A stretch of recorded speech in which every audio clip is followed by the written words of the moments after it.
Hi, welcome to one of our Who Are We discussions. Today we hear more about one of our new expert partners, Hotellistat. Joining us for this discussion are Philip and Julia. Philip is the founder of Hotellistat and Julia is head of sales. Through our conversation, you'll hear more about the company, when they were founded, typical client profile and geographical focus, after which we dig deeper into the backstory, how the company came about, risks taken to get started, and what the future holds. Really hope you enjoy the conversation. Roll the intro.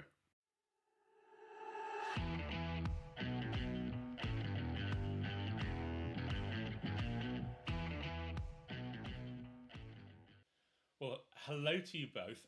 First thing is to thank you and Hotellistat for coming on board as an expert partner.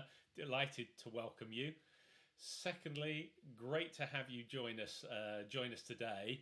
I'm not going to do a lot of talking through this, which anyone who's watched the rest of these other videos will say, well, that will make a nice change.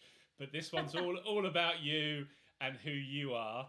So let's kick off by first of all asking you guys to introduce yourself, and then we'll hear a bit more about Hotellistat and what you're all about. So over to you. Who wants to go first? Ladies first. Thank you, Trevor, also so much for having us. We are very happy to be on board at Revenue Hub. So let me introduce myself. I'm Julia. I'm with Hotellistat for 1.5 years. I'm here the head of sales. So I've worked in hospitality for quite some time as well, and changed some years ago to hospitality tech. Was at a PMS provider and now with Hotellistat, as I said, for 1.5 years. So, and I'm here with Philip, which is our founder and CEO. Thank you. Yes, indeed. So 7 years ago, we founded Hotellistat here in beautiful Munich. And at the moment, we have a team of 14 people on board. And it's a lot of fun and it's been a crazy journey so far. Which is very challenging, but good. Very good fun. Brilliant. Well, look, you mentioned, so you're based in Munich, yeah? Exactly. So 14 people, so small but growing company. When were you founded? Sorry, did you say? I don't know if you said that was 2016, 17, so end of 2016. Wow. Okay, so you had a 7 years. Yeah, so and sort of a few of those years we all experienced some challenging times. So that must be interesting, and we'll talk about your backstory in a minute and maybe some of those challenges that you faced. So just very quickly, I mean, being based in Munich, geographical focus. Are you mainly Germany, DACH region? What's your play there? Yeah, let me answer this question. So basically, obviously we are based in the middle of Europe, but we focus also a little bit because of language and everything. We focus a lot on the DACH region, but and on the European region. So this is my sales focus at the moment. As Philip said, we are only 14 people. So there is obviously a lot to do, but a lot hands cover a lot of things. But obviously we can cover the entire world when it comes to our product. So there is no boundary of where you are with your hotel or whatever property you have. So we can cover anything. So right now we are I think in 16 countries. Wow. Correct. And we have about 300 customers. So this is kind of like where we are at the moment, and obviously we are expanding. There is no, as I said, no specific boundary of what we can, who we serve and where we serve. and important to note, because it's very easy sometimes to fall into that trap that, okay, a company is based here, this is the market that they look after, and now with software as a solution, cloud-based, I mean, literally it can be anywhere, anybody, anytime. But although the geographical spread, as you say, there's a concentration, but it can be international, as you've mentioned, with 16 countries. Do you find that whilst geographically there are, I'm going to use the word barriers, and I don't mean it, there are no barriers. Do you find that you have a certain type of client profile that kind of fits better with you guys, with your solution? Or yeah, obviously in the first place they need to be kind of like happy to adapt to new technology, which in hospitality is sometimes a bit tricky. But we obviously, as we are growing, we see that there is a lot of adaptation. But when it comes to specific hotel types and or property types, there are again no boundaries, because the tool is built that way that we can serve everything from hostel, hotel, city, islands, long stay, short stay, small hotel, big hotel, 1 star, 5 star. It's really up to the hotel. And because we have built also our product and the tiers within the product, so the packages within the product, that way that it can fit all these types of hotels. So whatever you need, Hotellistat can serve it to you the way how you need it. So fully automate, or still being able to, do your thing and adapt it in your personal way and out of your experience. It's really up to you. So I already mentioned a little bit now about the tool, but yeah. We'll talk about the product in a moment.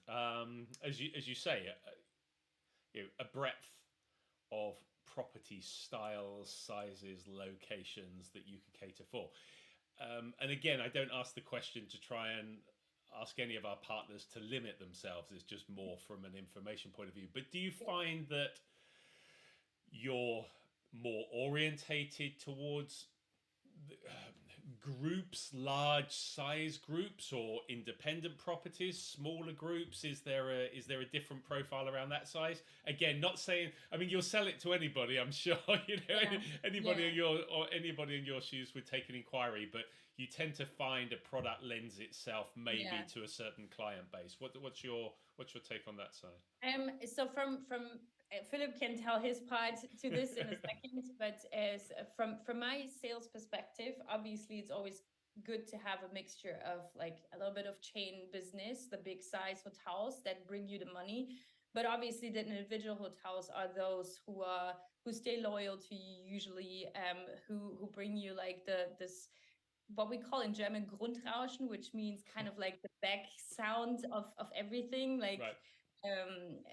Which is good. And I think also most of the time the chains and the bigger groups, they have already kind of like processes, systems in place, and we might replace those systems.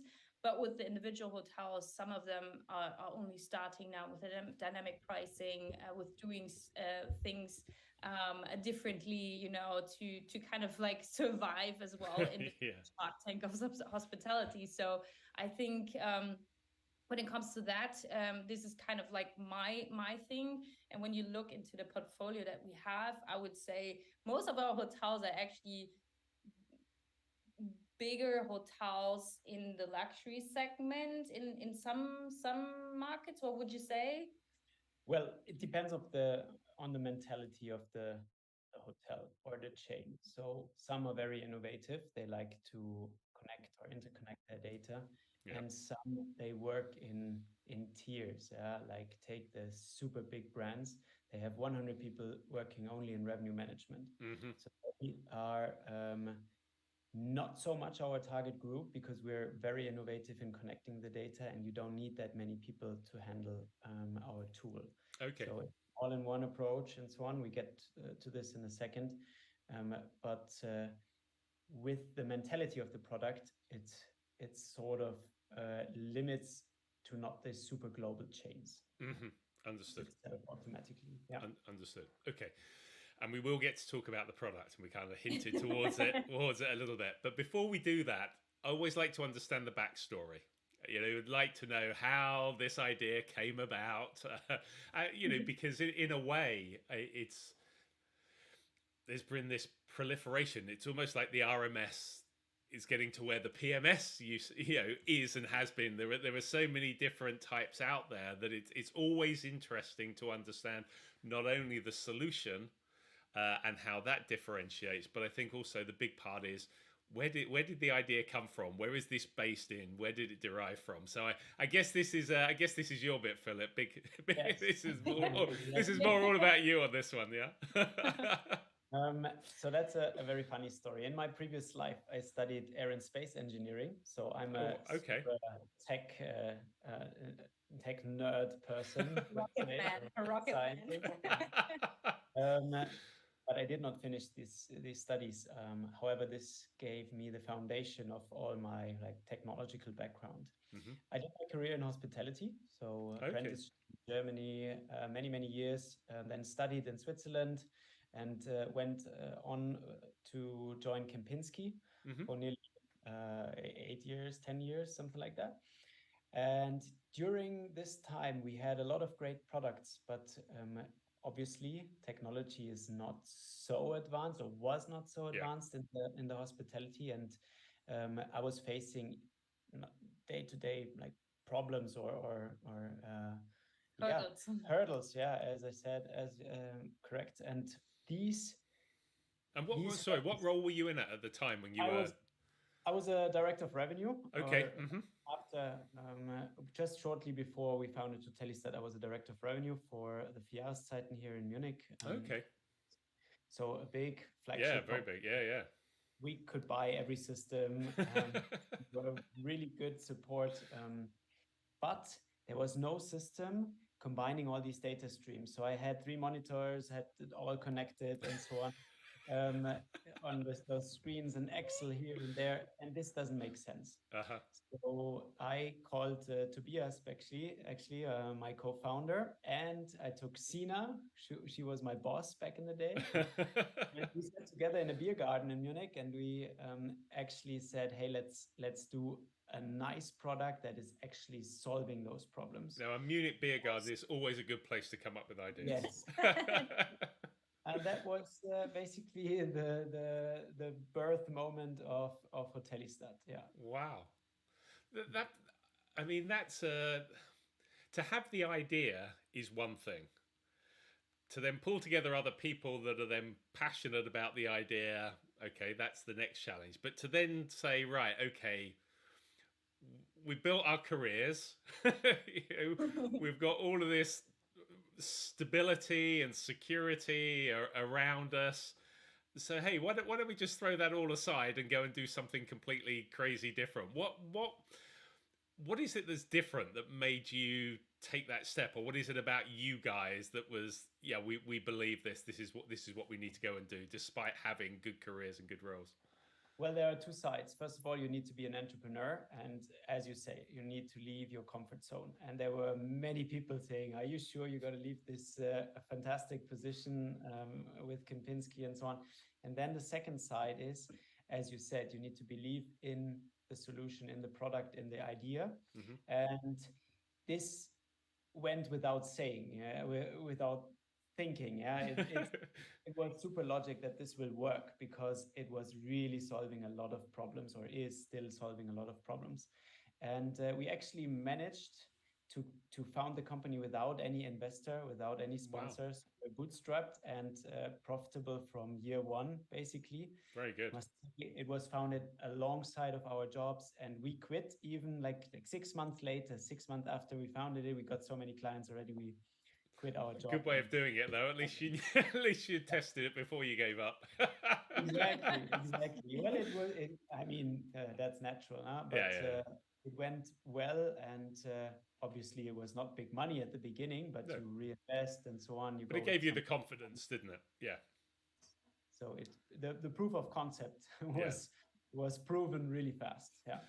And how did you?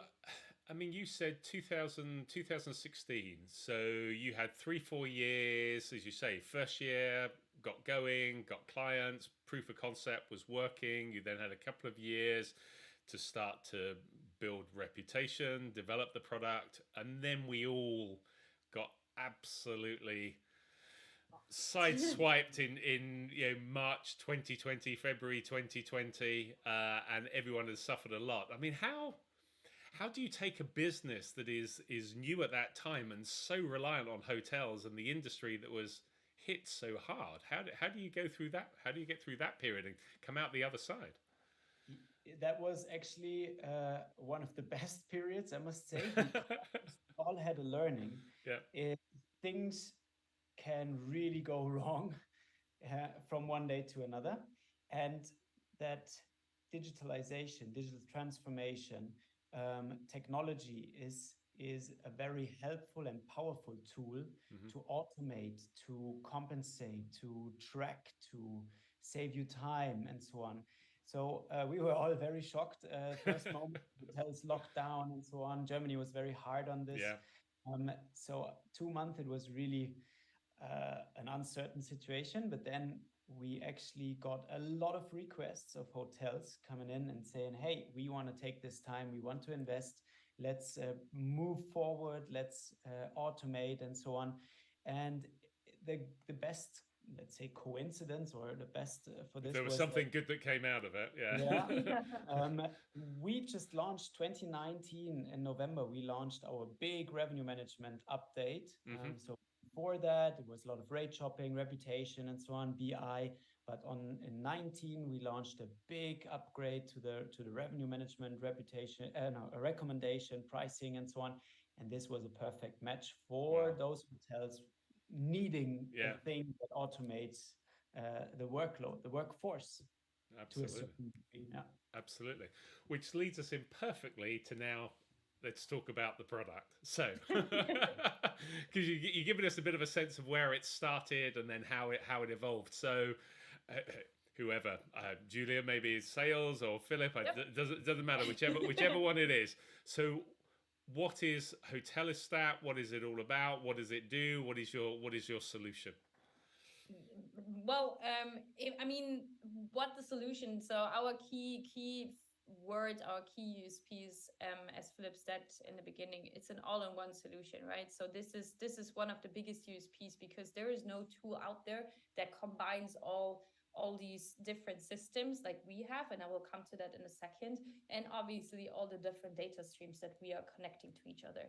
So this is kind of like the key of Hotellistat and the key to the success, because we are combining rate shopping, revenue management, BI, web and e-commerce, reputation, and social media, which we count all together as a commercial, like it's a commercial platform where you can then go ahead and do your strategies and so on and so forth. And Hotellistat helps you with that, because of all the data streams that we are connecting, that we are collecting from the PMS, from the rate shopping data, from weather data, from the reputation data that we get from you and your competitors, and so on and so forth. So all these data coming together, correlating, and giving you kind of like in bits and pieces back, so you have the information that you need in order to make your strategies.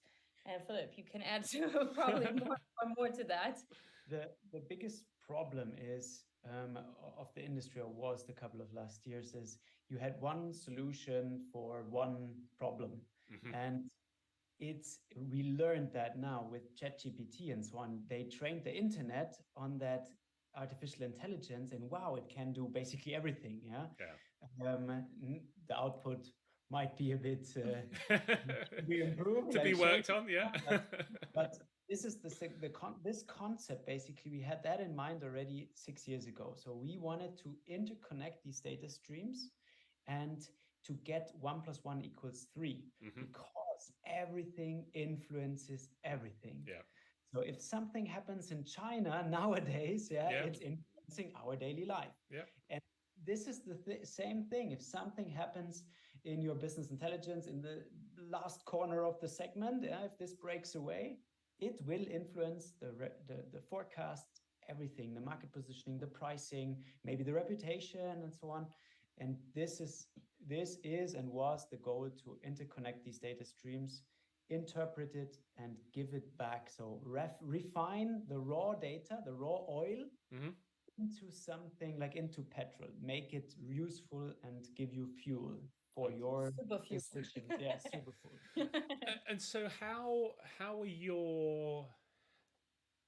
your clients utilizing it? Because again, you can have a solution that someone can see the value of pulling the data together, but then the way that hoteliers go about actually using that tool can be different, and can be different to what you first envisaged it doing. So how are your clients taking your tool and that data that is available to everybody? So the data is available to everybody. The tool is available to those that sign up with you. But what are they then? What are they then doing with it? What are they turning it into, and how are they utilizing it? So this is a very nice example. So basically, it will not change your hotel life, but it will assist you in a lot of divisions. Mm-hmm. So basically, the customers, the clients, the partners, they set up user accounts for their divisions. Reputation, guest relation, Mm-hmm. BI is more like finance and so on. And they start using the tool. And for every individual, nothing changes. However, in the back end, in the back under the hood, this data allows the revenue manager, who's responsible for the final price, to know that everything that is currently being worked on is in the decision for my price. Okay. And this is the nice thing. So the revenue manager doesn't need to collect the data manually out of all these divisions and then sit in Excel and so on. So that's basically the biggest game changer for hotels. So so that when they're making the decisions, what do I need to do with my pricing? As you say, they'll often be sitting there and asking themselves the question, and this tool is able to pull that and present it to them in a way that helps them to ask the right question and then make that decision. Yeah. Yeah. Exactly. If you ask revenue managers today, and that was also the and case. Is that the core target? Sorry, that's the commercial revenue. Yeah. I mean, General depending management, on the hotel size as well, right? Sometimes it's the general manager or the reservation manager using the tool, whoever. If you would ask those people how they worked and how I worked in the past, and Philip as well. So you have Excel files and Excel sheets for everything.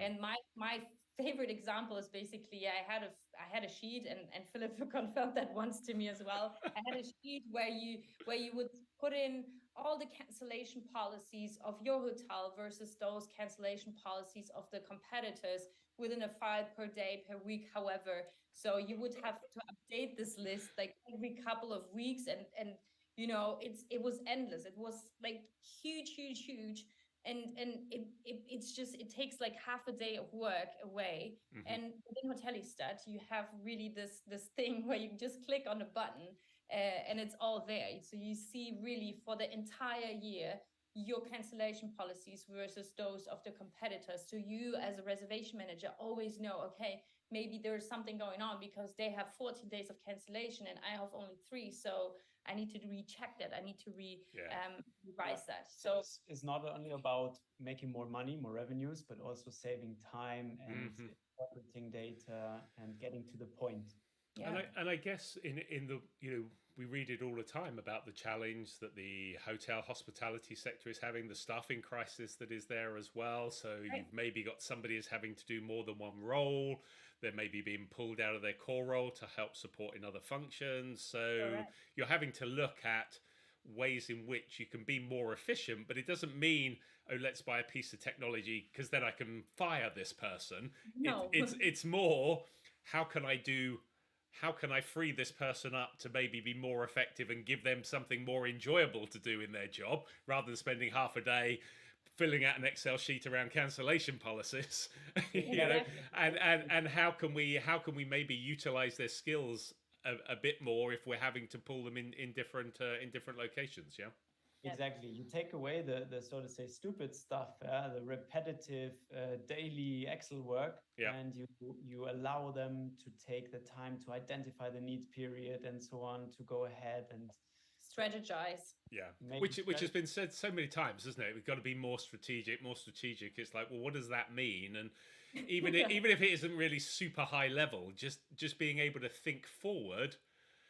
Rather than looking down at an Excel sheet on what's happened, that in itself is just more strategic, isn't it? Yeah, that's the thing, right? So far, we always been there to put out the fire that is happening right now, and a lot of people were not able, exactly what you explained, to look into the future and say, oh, okay, I might need to do this and this strategy in order to follow my, or in order to, you know, set my goals straight and right, and where I want to be, and keep like hit my budgets, and everything else that is connected to that, right? So this is a huge factor, obviously, of I mean, our tool, but any other digital tool that will help you to erase those repetitive works that are just meaningless. No, it makes sense. Something you said earlier on, and I may be taking it out of context or have misunderstood it, but you spoke about an automation piece, and I wasn't sure whether that was relating to, you know, obviously this is all this data collation and refining is automated, or whether you were actually talking then about the pricing piece can be or right. Okay, so just because tell us a bit about that, because I guess if you've got a dedicated RM, you may want them a revenue manager, sorry, you may want them to still have a hands-on bit, but in some hotels, maybe, you know, you got one person wearing 4 hats, or it could be the GM, and there may be a thing which is like, I don't have time to be thinking about us. How does that work? Again, this is a fantastic USP of the tool. So you choose the way you want to work in terms of revenue management. So you have the way to price manually. You select any of your rate codes in your PMS, whichever you want to manage. You just drag and drop the price. It's a visual functionality in the chart, like in a rate shopper. You just drag your price to wherever you want to have it. We calculate all derivations if you want it. If you want to derive in the PMS, feel free to do so. So that's the manual side. You can also set restrictions. You see it visually.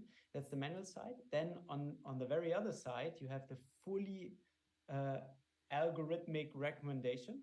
So that is in a new version now, this great, fantastic ARIS, machine learning, artificial intelligence in the back is new. ARIS, by the way, a Greek god fighting for you. So that's the side story. So that's the fully automated side. And you can again choose whichever rate code you want to fill and so on, strategies and so on. All of that is fully automated. And then there's the golden middle way, because you have those GMs or those hotels knowing exactly how to position themselves, selling which price and so on. So you can basically set up any strategy you want. You can say, if my occupancy is below 60 and the weather is bad on a weekend and market demand is low, please sell 10% euro, whatever you want, below the market minimum to outbeat all my competitors. All right. This okay.